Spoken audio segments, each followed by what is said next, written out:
Em nome de Jesus, o nosso Salvador. Amém. Domingo agora é dia dos pais. Já ouviram alguém dizer a seguinte expressão, né? Fulano saiu igualzinho ao pai. Às vezes, o jeito de andar, o timbre da voz, o olhar firme, ou até o modo de rir. É impressionante como os filhos carregam em traços, em atitudes, as marcas dos seus pais. Mesmo sem perceber, eles vão herdando gestos, expressões, hábitos e valores. No interior é comum a gente ouvir as pessoas falar com orgulho: esse aí puxou o pai. Ou é a cara do pai. É como diz o gaúcho, saiu igualzito ao pai. Mas mais bonito ainda é quando essa semelhança vai além da aparência. Quando se nota que o filho também tem o coração parecido, o caráter parecido, escolhas parecidas. Quando o amor, o respeito, a bondade do pai são refletidos no filho.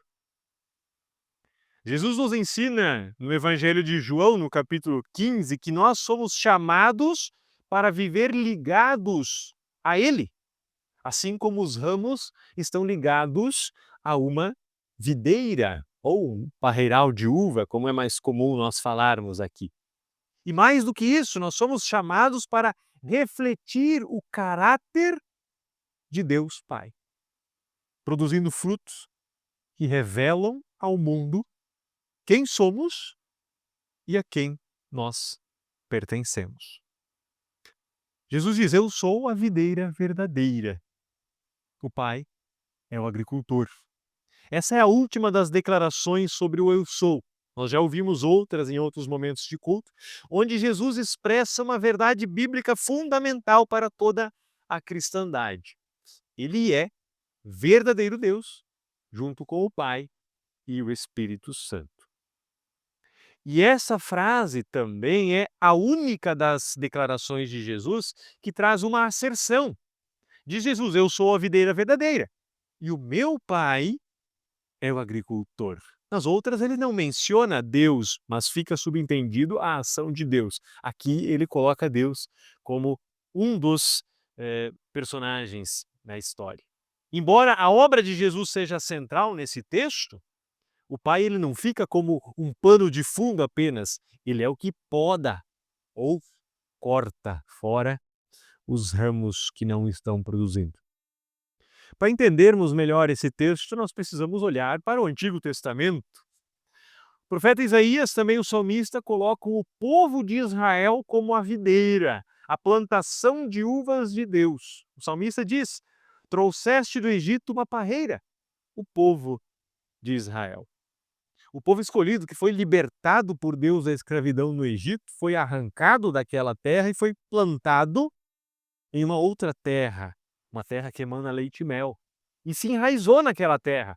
E ele estendeu as suas raízes, ou seja, as suas divisas, do Mediterrâneo até o rio Eufrates. Porém, essa videira plantada em terras boas fracassou ao produzir bons frutos que Deus esperava. Isaías e o salmista falam desse fracasso juntamente com a ameaça do julgamento de Deus sobre as nações.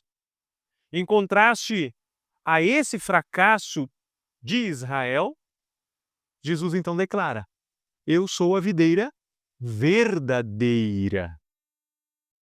Isto é, aquela para quem Israel apontava, aquela que produz o bom fruto. É uma relação de tipo e antítipo.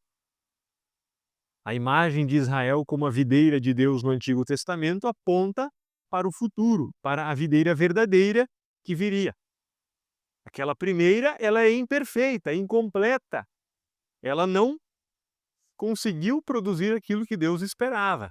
Já a videira que viria no futuro, que é Cristo, é perfeita, completa, ele sim produz os frutos que Deus espera. Jesus ele já havia substituído o templo como o símbolo da presença de Deus no meio do seu povo, algumas festas judaicas, e depois ele ainda muda o significado da Páscoa.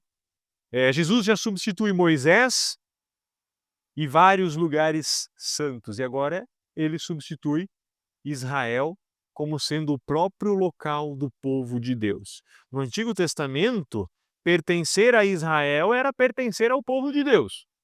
No Novo Testamento, pertencer a Cristo é pertencer ao povo de Deus. Então, a videira verdadeira não é o povo que apostatou, ou seja, abandonou a fé, mas é o próprio Jesus que está unido, incorporado nesse Israel. Quem está em Cristo faz parte do povo de Deus, não necessariamente quem está em Israel. Essa metáfora também nos sugere 3 pontos importantes. A incorporação, precisamos ser inseridos em Cristo, estar unido com Ele, e isso acontece no batismo, por meio da fé. Quando nós somos inseridos na família de Deus, sugere uma habitação mútua também. Diz Jesus: vocês estão em mim e eu estou em vocês. Permanecer unido a Cristo pela fé e Cristo permanece em nós. Nós vivemos em Cristo e Cristo vive em nós. Essa é a habitação mútua. E o terceiro ponto que essa metáfora nos sugere é que tanto a incorporação como essa habitação mútua devem gerar frutos. Quem está unido à videira produzirá bons frutos. Como no Salmo 80, Deus planta e cultiva a videira. Ele é o agricultor. A função de Deus aqui é dupla. Ele corta e poda. E entendemos essa relação do agricultor e a videira como uma relação de subordinação. Cristo, a videira, está subordinado ao Pai, que é o agricultor, na sua vontade, na missão de salvar o mundo. Cristo obedece ao Pai perfeitamente em tudo aquilo que o Pai propõe a ele. Essa poda se refere à disciplina de Deus, assim como um pai disciplina os seus filhos. Deus faz tudo isso para o nosso bem, para que participemos da sua santidade. Isso ele faz com os ramos que dão fruto, ou seja, cada cristão que vive unido com Cristo é chamado a carregar a sua cruz. Deus permite dificuldades na vida dos cristãos para nos provar, para fortalecer a nossa fé, para que assim nós possamos produzir mais frutos do que já produzimos. Diz Jesus: vocês já estão limpos. Nós fomos perdoados dos nossos pecados pelo batismo. Essa poda acontece através do arrependimento diário, quando confessamos diariamente os nossos pecados a Deus e pedimos perdão. Então a poda só acontece para aqueles que já estão produzindo frutos. A segunda função, então, é o corte do ramo morto. Aquele que não está produzindo fruto será desligado da videira e o destino é o fogo, uma imagem para a condenação eterna. Corta-se a madeira morta para que o ramo vivo produza mais. Não há verdadeiro cristão sem demonstrar algum fruto. A frutificação é uma marca infalível do verdadeiro cristianismo. Então a pergunta que vem é: qual é esse fruto que nós devemos produzir? O que Deus está esperando de nós? E aí Isaías nos oferece uma dica. Deus esperava que eles obedecessem a sua lei, diz o profeta. Deus preparou para eles justiça e retidão, e procurou neles essa justiça e essa retidão. Mas o que ele encontrou foram crimes de morte, violência e opressão. Paulo, também na carta aos Gálatas, fornece um auxílio nessa questão. Ele descreve o fruto do Espírito como amor, alegria, paz, paciência, delicadeza, bondade, fidelidade, humildade, domínio próprio. Uma lista que Paulo faz aqui de frutos do Espírito. Nós vemos então que o bom fruto envolve as nossas atitudes e o modo como tratamos aqueles ao nosso redor. O que eu mando a vocês é isto: amem uns aos outros, disse Jesus. Apesar de estarmos limpos, purificados pelo perdão de Deus, necessitamos diariamente de arrependimento e crescimento espiritual. Nós somos limpos pela palavra, que é o próprio Cristo. E o cristão deve amar uns aos outros como amigos e não considerar uns aos outros como inimigos. Infelizmente, às vezes, dentro da própria igreja surgem divisões, julgamentos, ciúmes, ressentimentos. Mas isso vai totalmente contra a essência do discipulado cristão. Quem está ligado à videira, quem pertence a Cristo e permanece no amor de Cristo, deve refletir esse amor nos relacionamentos com os irmãos. Nós somos ramos de uma mesma videira, somos família, somos amigos em Cristo. E se Cristo nos amou a ponto de dar a vida por nós, como poderíamos tratar com indiferença ou hostilidade aqueles a quem Ele também chamou de amigos? Amem uns aos outros. É o que Jesus proclama no Evangelho. Também em termos de igreja, nem todo crescimento é sinal de vida. No reino de Deus não basta estar presente ou parecer cristão. É preciso dar frutos. E isso só acontece quando se está verdadeiramente ligado a Cristo, a videira verdadeira. Muitos confundem cristianismo com tradição. Vem à igreja apenas para batizar os filhos, para talvez fazer a instrução, casar, ou em momentos festivos, tratando a fé como um costume familiar ou um evento social. É como se a igreja fosse apenas uma instituição cultural e não o corpo vivo de Cristo. Mas Jesus nos chamou não para rituais esporádicos, mas nos chamou para sermos discípulos. Nos chamou para uma vida de comunhão e obediência.